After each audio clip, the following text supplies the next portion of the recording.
Hello friends, હું આર્યન પટેલ. આપણે course CC math 1 to 2 unit number 2ના આજના લેક્ચરની અંદર એક એક્ઝામ્પલ જોવાના છીએ, જેની અંદર sine hyperbolic inverse z, cos hyperbolic inverse z, tan hyperbolic inverse ઝેડની ફોર્મ્યુલા મેળવવાના છીએ.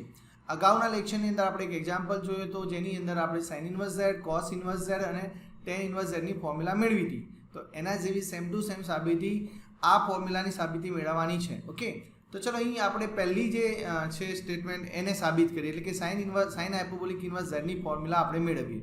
ત્યાં આપણે જે આઈડિયા તો સેમ આઈડિયા સાથે અહીં આપણે આની સાબિતી આપીશું. ચલો નંબર 1.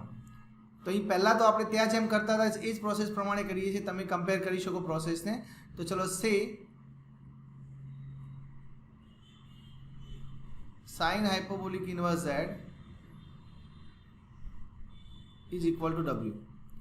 તો સાઇન હાઇપરબોલિક ઇન્વર્સ ઝેડ ને ડબલ્યુ કીધું, તો હવે તમારે શોધવાનું શું રહ્યું? ડબલ્યુ શોધવાનું રહ્યું. ઓકે, તો અહીં આગળનું સ્ટેપ લખીએ તો સાઇન હાઇપરબોલિક ઇન્વર્સ ઝેડ બરાબર ડબલ્યુ હોય તો ઝેડ બરાબર શું લખી શકાય? સાઇન હાઇપરબોલિક ડબલ્યુ. અને સાઇન હાઇપરબોલિક ડબલ્યુની ફોર્મ્યુલા આપણે જાણીએ છીએ. ડેફિનેશન શું છે sine hyperbolic inverse sine hyperbolic ડબલ્યુની? તો e રેઝ ટુ ડબલ્યુ minus e raise to minus ડબલ્યુ ડિવાઇડેડ બાય 2. હવે આ જે 2 છે એને લેફ્ટ સાઈડ ગુણી નાખો તો આપણને કોનો આન્સર મળશે? e રેઝ ટુ ડબલ્યુ minus e raise to minus ડબલ્યુનો. So therefore next step e raise to ડબલ્યુ minus e raise to minus ડબલ્યુ એન્ડ ધેટ ઇક્વલ ટુ આપણને જોવા મળશે 2z. નેક્સ્ટ અહીં આપણે બંને બાજુ e રેઝ ટુ ડબલ્યુ વડે ગુણીએ. તમે આખી પ્રોસેસ જે છે સાઇન ઇન્વર્સ ઝેડની ફોર્મ્યુલા મેળવવાની છે ને, એની સાથે કમ્પેર કરો. પ્રોસેસ સેમ ટુ સેમ છે, ખાલી થોડા ટર્મ્સ બદલાશે. તો અહીં બંને બાજુ e રેઝ ટુ ડબલ્યુ વડે ગુણીએ છીએ તો e રેઝ ટુ કેટલા થશે? 2w માઇનસ 1 બરાબર કેટલા થશે? 1 મિનિટ. અહીં e રેઝ ટુ ડબલ્યુ માઇનસ 1 બરાબર શું થશે? 2z e raise to W. હવે આ 2z e રેઝ ટુ ડબલ્યુ જે ટર્મ છે ને લેફ્ટ સાઈડ લાવી દો અને મિડલ ટર્મ તરીકે મૂકી દો, એટલે કે મધ્યમ પદમાં મૂકી દો. તો e raise to 2w minus 2z e raise to ડબલ્યુ માઇનસ 1 ઇઝ ઇક્વલ ટુ 0. હવે e રેઝ ટુ 2w છે એને આપણે શું લખાય? e રેઝ ટુ ડબલ્યુ નો વર્ગ લખી શકીએ minus 2z e raise to ડબલ્યુ માઇનસ 1 ઇઝ ઇક્વલ ટુ 0. આવું કેમ લખ્યું આપણે? કારણ કે આપણને જુઓ દ્વિઘાત સમીકરણ જોવા મળ્યું. કોનું દ્વિઘાત સમીકરણ? e રેઝ ટુ ડબલ્યુનું. તો અહીં વેરિયેબલ તરીકે e રેઝ ટુ ડબલ્યુ છે, તો સોલ્યુશન તરીકે તમને શું મળે? e રેઝ ટુ ડબલ્યુ મળશે. તો e રેઝ ટુ ડબલ્યુ કઈ ફોર્મ્યુલાના આધારે પડશે? Minus b plus or minus વર્ગમૂળમાં b square minus 4ac by 2a ફોર્મ્યુલાના આધારે મળશે.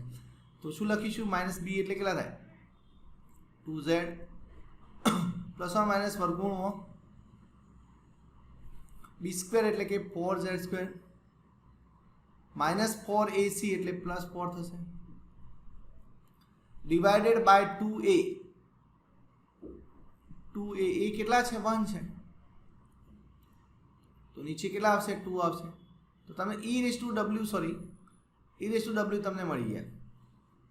હવે એક કામ કરો, અહીં જો વર્ગમૂળમાં 4 છે, અંદર વર્ગમૂળની અંદર 4 છે, 4 ને બહાર કાઢો તો 2 મળશે. અહીં તો અહીં 2 બહાર નીકળશે, અહીં પણ 2 છે, નીચે પણ 2 છે, તો કેન્સલ થઈ જાય. તો આપણે શું લખીશું?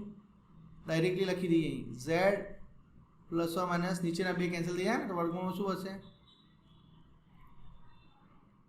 z square plus 1. ઓકે, તો અહીં તમને આ e રેઝ ટુ ડબલ્યુ મળ્યું. હવે e રેઝ ટુ ડબલ્યુ તમને મળ્યું તો એના પરથી મારે શું લખવું છે? w લખવું છે. તો અહીં આપણે શું જાણીએ છીએ? જો e રેઝ ટુ x બરાબર y હોય તો તમે જાણો છો કે x બરાબર log y લખી શકાય. ધ્યાન રાખવું કે હું અહીં ખાસ એક અગત્યની નોંધ કહી દઉં કે હું જ્યારે અહીં વાત કરું છું ને, સોરી આ ઇમ્પ્લાઇઝ છે, double implies x is equal two log y. તો અહીં આ જ્યારે હું વાત કરી રહ્યો છું એ રિયલ ફંક્શન થિયરીની અંદર વાત કરી રહ્યો છું, અને અહીં હું યુઝ કરી છું કોમ્પ્લેક્સ ફંક્શન માટે યુઝ પણ આપણે યુઝ કરી શકીએ. બિકોઝ તમે જ્યારે કોમ્પ્લેક્સ નંબરમાં લોગ ફંક્શનની ડેફિનેશન મતલબ લોગ ઝેડની જ્યારે ડેફિનેશન આપો છો તો આ જે આઈડિયા છે એને જ એક્સટેન્ડ કરીને આપણે ડેફિનેશન આપીએ છીએ. તો હું અહીં આ રીતે વાત એટલા માટે કરું છું. ઓકે, તો ચલો e રેઝ ટુ x બરાબર y હોય તો x બરાબર log y થાય. તો અહીં w બરાબર શું લખાશે? log z plus or minus વર્ગમૂળમાં z² પ્લસ 1.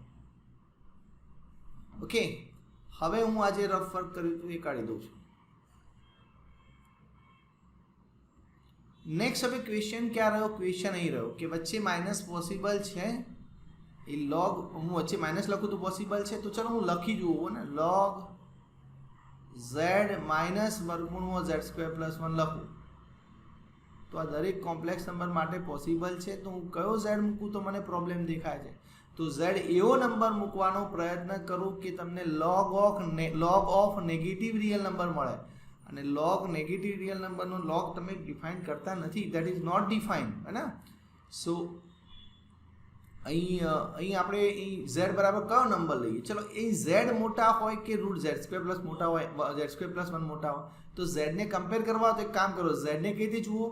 વર્ગમૂળમાં z² તરીકે જુઓ એટલે કમ્પેર કરી શકાય. આને કઈ રીતે જોવાનું? તો આઈડિયા આવી જાય ને તમને કોણ મોટું છે?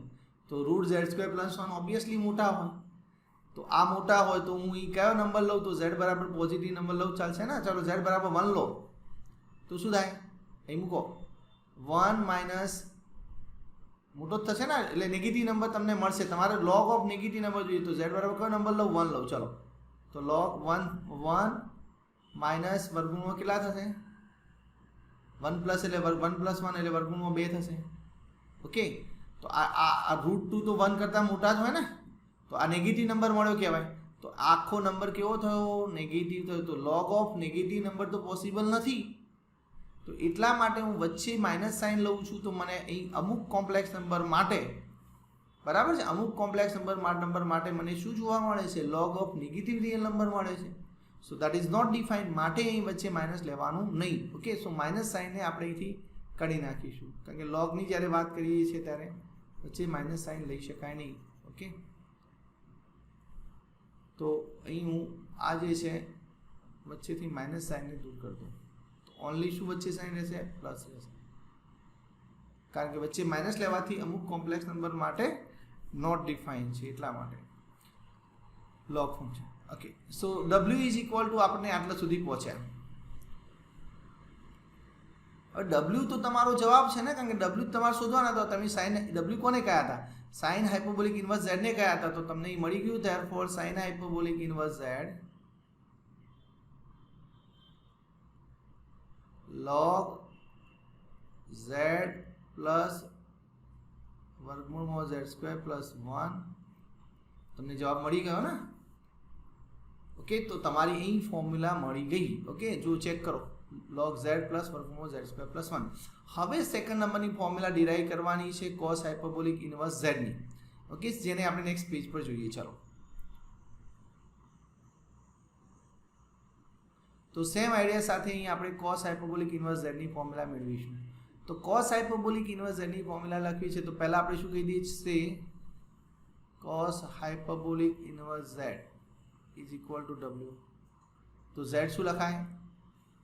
cos hyperbolic w. So cos hyperbolic w ની ડેફિનેશન આપણે જાણીએ છીએ, e raise to w plus e raise to minus w divided by 2. હવે 2 છે ને લેફ્ટ સાઈડ ગુણી નાખો તો જુઓ એ બધી આ જે આખી મેથડ છે, એ પ્રોસેસ છે, એ સેમ ટુ સેમ જ છે. 2z. હવે શું કરવાનું? બંને બાજુ w વડે ગુણો, e રેઝ ટુ w વડે, સોરી, બંને બાજુ e રેઝ ટુ w વડે ગુણો તો e રેઝ ટુ કેટલા થશે? 2w plus 1 is equal to 2z e raise to w થશે. હવે આ જે છે રાઈટ સાઈડનું ટર્મ છે અને લેફ્ટ સાઈડ લાવી દો અને મધ્યમ પદ તરીકે મૂકી દો. તો e raise to 2w minus 2z e raise to w plus 1 is equal to 0. અહીં હવે e રેઝ ટુ 2w છે એને આપણે કઈ રીતે જોઈ શકીએ? તો e રેઝ ટુ w ના સ્ક્વેર તરીકે minus 2z e raise to w plus 1 is equal to 0. કેમ આ રીતે જોયું? તો અહીં આપણને જો દ્વિઘાત સમીકરણ જોવા મળ્યું, કોનું? e રેઝ ટુ w નું. તો આના પરથી તમને સોલ્યુશન તરીકે કોણ મળે? e રેઝ ટુ w મળે, જે કઈ ફોર્મ્યુલા પરથી મળશે? Minus b plus or minus વર્ગમૂળમાં બી સ્ક્વેર પ્લસ 4ac/2a, તો એ ફોર્મ્યુલાના આધારે આપણે લખીએ તો 2z પ્લસ ઓર માઇનસ વર્ગમૂળમાં બી સ્ક્વેર એટલે કેટલા થશે 4z² માઇનસ 4ac એટલે -4 થશે ડિવાઇડેડ બાય 2 ના, બીકોઝ 2a 2 થશે, a 1 છે એટલા માટે, તો નીચે આપણી પાસે રહેશે 2.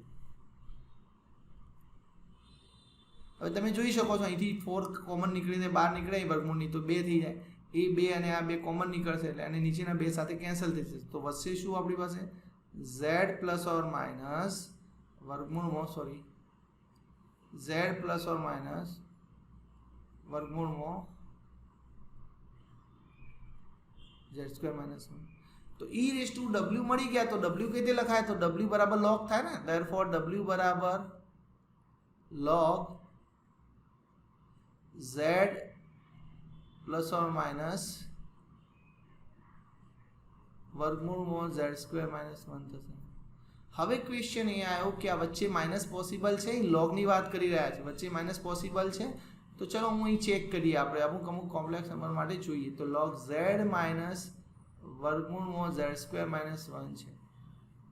હવે આમાં તમે આને જોઈ શકો કે મોટો કોણ કહેવાય, તો આને √z² તરીકે જુઓ તો ખબર પડી જાય કોણ મોટો હોય, √z² આ જ મોટો હોય ને, z મોટો હોય, તો તમે કયો નંબર લેશો, તો અહીં આ મોટો હોય તો અહીં z બરાબર એક કામ કરો નેગેટિવ નંબર લઈએ, z બરાબર -1 લઈએ, શું થાય તો ચેક કરો, z બરાબર -1 મૂકીએ તો શું થશે -1 અને અહીં વર્ગમૂળમાં કેટલા થશે 1 -1 0, સો ધેટ ઇક્વલ ટુ શું મળે છે તમને log -1, અને log of negative number possible નથી, ધેટ ઇઝ નોટ ડિફાઇન્ડ, માટે આ જે રિઝલ્ટ છે મતલબ log z માઇનસ √z² -1 એ z બરાબર -1 માટે સાચું નથી, okay, that is not defined, તો માટે વચ્ચે માઇનસ સાઇન લઈ શકાય નહીં, તો હું આ માઇનસ સાઇનને વચ્ચેથી કાઢી દઉં છું, ને ઓનલી પ્લસ સાઇન લઈ શકાય, કારણ કે હું જ્યારે આ વાત કરી રહ્યો છું એ આખી પ્રોસેસ દરેક કોમ્પ્લેક્સ નંબર z માટે સાચી હોવી જોઈએ, પણ z બરાબર જો વચ્ચે માઇનસ લઉં છું તો મને ક્વેશ્ચન થાય છે ને, ભાઈ પ્રોબ્લેમ થાય છે, log -1 મળે છે ને અને એ ડિફાઇન નથી, માટે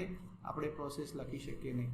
તો ચલો આ રફ વર્ક કર્યું છે એનું કાઢી દઉં છું, તો વચ્ચે મેં પ્લસ એટલા માટે લીધા છે કે અહીં માઇનસ લેવાથી પ્રોબ્લેમ થાય છે, ઓકે.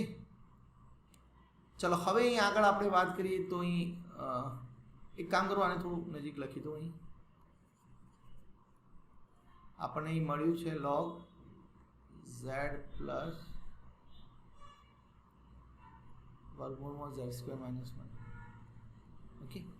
ચલો હવે અહીં આ w મળી ગયું, પણ w તો શું હતો તમારો cos હાઇપરબોલિક ઇન્વર્સ z હતો, તો તમને મળી ગયો છે cos હાઇપરબોલિક ઇન્વર્સ z, જે કેટલો મળ્યું ફોર્મ્યુલા log z પ્લસ વર્ગમૂળમાં z² -1, ઓકે. અહીંથી તમને આ ફોર્મ્યુલા મળી ગઈ. ચલો હવે આગળની વાત છે tan હાઇપરબોલિક ઇન્વર્સ z ની ફોર્મ્યુલા મેળવવાની. જુઓ તમે ખાસ અહીં નોંધ લો કે આપણે sin હાઇપરબોલિક ઇન્વર્સ z ની ફોર્મ્યુલાની સાબિતી, cos હાઇપરબોલિક ઇન્વર્સ z ની સાબિતી એ અગાઉની sin ઇન્વર્સ z ની સાબિતી અને cos ઇન્વર્સ z ની સાબિતી જેવી જ. હવે આપણે જ્યારે વાત આવે છે tan હાઇપરબોલિક ઇન્વર્સ z ની સાબિતી, તો એ tan ઇન્વર્સ z ની સાબિતી જેવી છે. તો ચલો જોઈએ કઈ રીતે. તો આપણે tan હાઇપરબોલિક ઇન્વર્સ z ની મારે ફોર્મ્યુલા મેળવવી છે, તો હું એને w કહી દઉં, તો સે tan hyperbolic inverse z is equal to w. તો z બરાબર શું લખાય, tan હાઇપરબોલિક w લખાય. હવે tan હાઇપરબોલિક w ને તમે કેવી રીતે લખી શકો, sin અને cos નું આપણે ફોર્મ્યુલા જાણીએ છીએ, તો એના પરથી લખાય ને sin હાઇપરબોલિક w ભાગ્યા cos હાઇપરબોલિક w. ચલો તો sin હાઇપરબોલિક w ની ફોર્મ્યુલા શું છે અને cos હાઇપરબોલિક w ની ફોર્મ્યુલા લખીએ, તો હું અહીં લખીશ ઉપર sin હાઇપરબોલિક w ની ફોર્મ્યુલા અને નીચે cos હાઇપરબોલિક w ની ફોર્મ્યુલા. ચલો sin હાઇપરબોલિક w ની ફોર્મ્યુલા શું છે, તો e raise to w minus e raise to minus w divided by 2, અને cos હાઇપરબોલિક w ની ફોર્મ્યુલા શું છે, e raise to w plus e raise to minus w divided by 2. હવે જુઓ અહીં આ 2 ઉપર જશે અંશના, અહીં આ 2 નીચે જશે અને આ ઉપર જશે ને, તો એ 2 2 કેન્સલ થઈ જશે, તો વચ્ચે શું, તો આપણી પાસે અહીં આટલું વધે છે, z is equal to e raise to w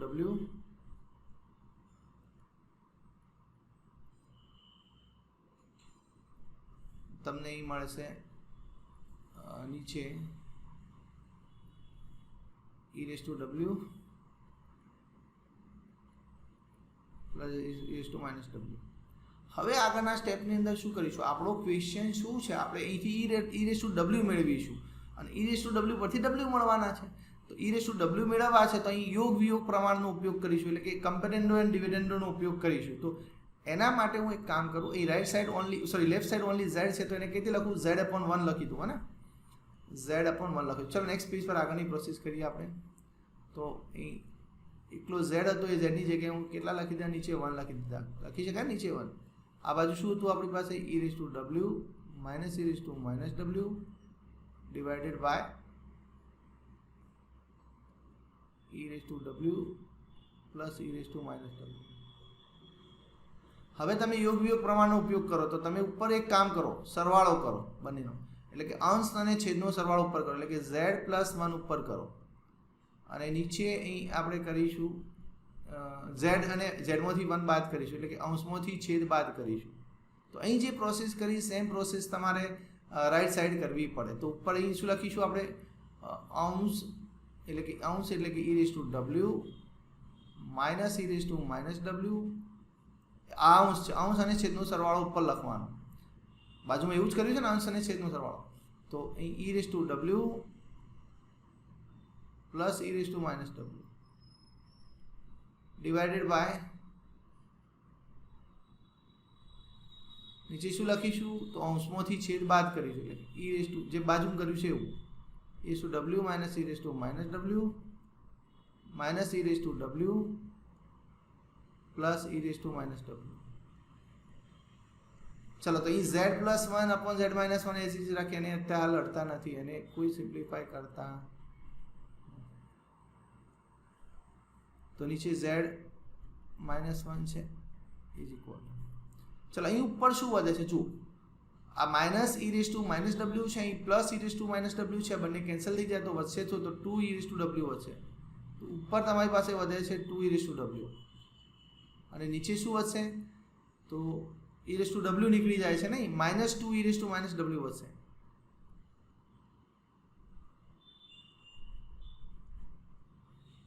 ચલો હવે આગળ જોઈએ. તો આ 2 2 તો કેન્સલ થઈ જાય, અને આ માઇનસ જે સાઇન છે ને અત્યારે હાલ રાખો ને, ચલો એમને માઇનસ સાઇનને અત્યારે હાલ એ જ રીતે રાખો.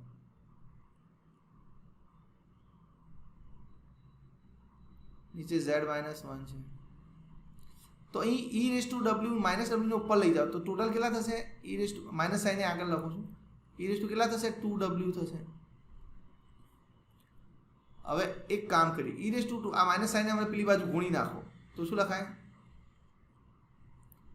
e રેઝ ટુ 2w બરાબર તમે ગુણી નાખો ને ડાયરેક્ટ, તો ગુણી નાખશું તો ઉપર આ z-1 ની જગ્યાએ ગુણી નાખીએ ને, z-1 સાથે ગુણીએ શું થાય, 1 - z થાય, તો નીચે 1 - z થાય, એની સાથે ગુણ્યા એટલા, એના માટે સોરી ઉપર તો તમે નીચે કેટલા રહ્યા 1 - z થયા, અને ઉપર એ જ રીતે 1 + z, z+1 ને 1 + z લખાય ને. તો તમે આટલા સુધી પહોંચ્યા. હવે e રેઝ ટુ x બરાબર y હોય તો x બરાબર log y થાય, તો એ આઈડિયા સાથે 2w બરાબર શું લખીશું, log 1 + z upon 1 - z. Okay, તો w બરાબર કેટલા થયા, તમારે શોધવાનું શું હતું, w. તો w બરાબર શું થશે, 1/2 log 1 + z divided by 1 - z. પણ w કોને નામ આપ્યું હતું તમે, tan હાઇપરબોલિક ઇન્વર્સ z ને નામ આપ્યું હતું, તો નામ લખી દો therefore tan hyperbolic sorry tan hyperbolic z is equal two શું મળ્યું, 1/2 log 1 + z upon 1 - z. ધ્યાન રાખો કે તમને આ પ્રકારની જે સાબિતી અહીં આપી હે એ સેમ ટુ સેમ આઈડિયા તમે ટેન ઇન્વર્સ ઝેડની સાબિતીમાં વાપરતા હતા. તો બંનેના આઈડિયા જે સાબિતીના આઈડિયા છે સેમ ટુ સેમ છે. તો એ પ્રકારે અહીં આપણે તમને એ આવડતી હોય એટલે આગળના લેક્ચરની અંદરનું જે એક્ઝામ્પલ તમને આવડતો તો ઓટોમેટિકલી એ મેથડ પ્રમાણે તમે આ કરી શકો. એ ખાસ ધ્યાન રાખો કે તમને બે ફોર્મ્યુલા ખાસ યાદ રાખવાની, એક ટેન ઇન્વર્સ ઝેડની અને ટેન હાઇપરબોલિક ઇન્વર્સ ઝેડની, કારણ કે એના દાખલાની અંદર ઉપયોગમાં આવશે. પછી આપણે એને એક્ઝામ્પલની અંદર જોઈશું, પણ તમને એ બે ફોર્મ્યુલા યાદ રાખવી જરૂરી છે. બરાબર ને? Sine inverse z cos inverse ઝેડની એક ટાઈમ નહીં યાદ રાખો ચાલશે, કારણ કે લગભગ એક્ઝામ્પલની અંદર એ કામમાં નથી આવતી, અને આવે તો પણ આપણે ડિરાઈવ કરી શકીએ. બટ તમારે ખાસ ટેન ઇન્વર્સ ઝેડ અને ટેન હાઇપરબોલિક ઇન્વર્સ ઝેડની ફોર્મ્યુલા યાદ રાખવી પડશે. ઓકે, સો બાકીની લેક્ચરની અંદર આપણે બીજા એક્ઝામ્પલ જોઈશું. Okay, thank you.